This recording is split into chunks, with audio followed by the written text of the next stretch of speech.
నకిలీ పోలీసు అధికారి వైఫల్యం నుంచి నకిలీ పోలీసు అధికారి హత్యలు చేశారు. దర్గా ఏదైనా జరిగితే పరిస్థితి ఎలా ఉంటుందంటారు? ఇది చాలా బాధాకరమైన విశేషం అండి. ఎవరైనా సరే deputy CM with why category ఉన్నప్పుడు ఎంత ప్రోటోకాల్గా జాగ్రత్తలు తీసుకోవాలా. దీంట్లో ఇంటెలిజెన్స్ ఏం చేస్తుంది? వైఫల్యం డెఫినెట్గా ఉందని మనకు అనిపిస్తుంది. అదేవిధంగా హోంశాఖ కూడాను భద్రత డెఫినెట్గా ఒక డిప్యూటీ సీఎం దట్టు ఏజెన్సీలో పర్యటిస్తున్నారు ఆయన గారు, పవన్ కళ్యాణ్ గారు. చుట్టుపక్కల రాష్ట్రాలు ఛత్తీస్గఢ్, ఒరిస్సా, ఇటు పక్కనంతాను నక్సలైట్ ఏరియా. ఎవరు ఏ విధంగా వచ్చి అటాక్ చేస్తారో తెలియదు. ఇప్పుడిప్పుడే పవన్ కళ్యాణ్ గారు కూడాను అన్ని ప్రాంతాలకు తిరుగుతున్నారు కాబట్టి ఆయన భద్రత తీసుకోవాల్సిన బాధ్యత డెఫినెట్గా ఇంటెలిజెన్స్కి ఉంది, హోంశాఖకి ఉంది, కూటమి ప్రభుత్వానికి కూడా ఉంది. కావున ఇది చాలా ప్రమాదం. ఏదైనా జరిగుంటే రాష్ట్రం కూడాను భద్రతా వైఫల్యం వల్ల ఒక పెద్ద నాయకుడిని ఏదైనా జరిగుంటే డెఫినెట్గా రాష్ట్రం అల్లకల్లోలంగా జరిగేది. థ్యాంక్ గాడ్ మీడియా గుర్తించి దాన్ని వెంటనే బయటపెట్టారు.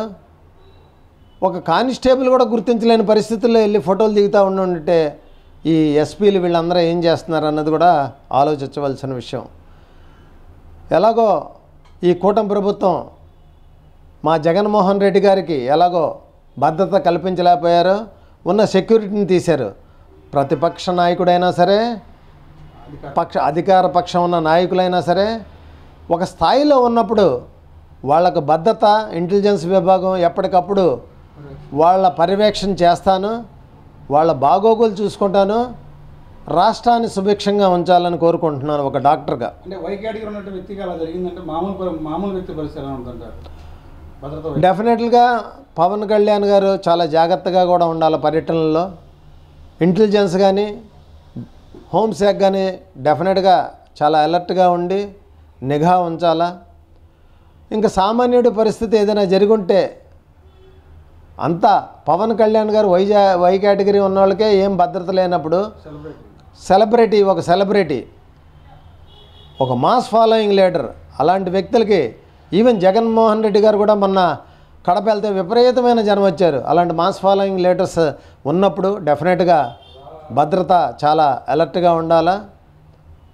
ఏదైనా జరిగితే ప్రభుత్వానికే నష్టం, ప్రజలకు కూడా నష్టం. కావున